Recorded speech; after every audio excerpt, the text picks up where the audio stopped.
आज़ादी के बाद का सबसे पहला बड़ा दाग। आज़ादी के तुरंत बाद जब कश्मीर वॉर चल रहा था, भारत के फौज के लिए अर्जेंटली जीप्स की जरूरत थी।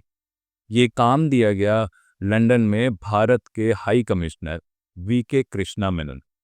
मेनन नेहरू के पुराने दोस्त थे, इसलिए उनकी अपॉइंटमेंट पहले से ही फेवरेटिज्म के दायरे में देखी जा रही थी। और फिर हुआ सबसे बड़ा ट्विस्ट। मेनन ने ना टेंडर निकाला, ना ही फिनेंस मिनिस्ट्रीज की अप्रूवल ली। उन्होंने सीधा एक अननोन कंपनी एंटी मिस्टांटिस लिमिटेड से डील कर दी। भारत सरकार ने एडवांस दिया 80 लाख रुपए, लेकिन इंडिया पहुंची सिर्फ 155 जीप्स, वो भी इतनी खराब क्वालिटी की कि आर्मी ने ही उसे रिजेक्ट कर लिया। बाद में एक और कॉन्ट्रैक्ट से कुछ और जीप्स आई, पर पूरा डील एक टोटल लॉस बन गया।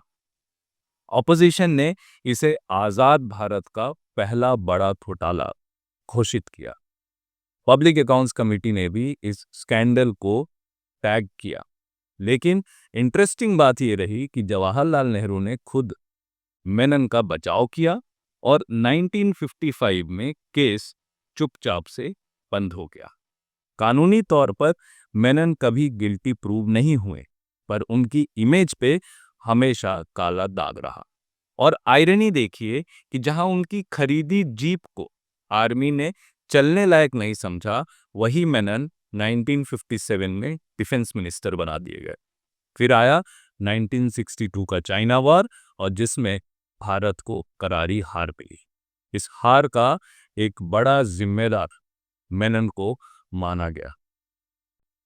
जब पब्लिक का गुस्सा फूटा, नेहरू सरकार हिल गई और मेनन का पॉलिटिकल करियर खत्म हो गया। 1962 के इलेक्शन में मेनन की बुरी तरीके से हार हुई। कांग्रेस पार्टी के ही एक इंडिपेंडेंट कैंडिडेट के बागी के हाथ। आजादी के बाद जो करप्शन का पहला चैप्टर लिखा गया था, उसने दिखाया कि पर्सनल दोस्ती और फेवरेटिज्म देश की सुरक्षा को कितना महंगा पड़ सकता है।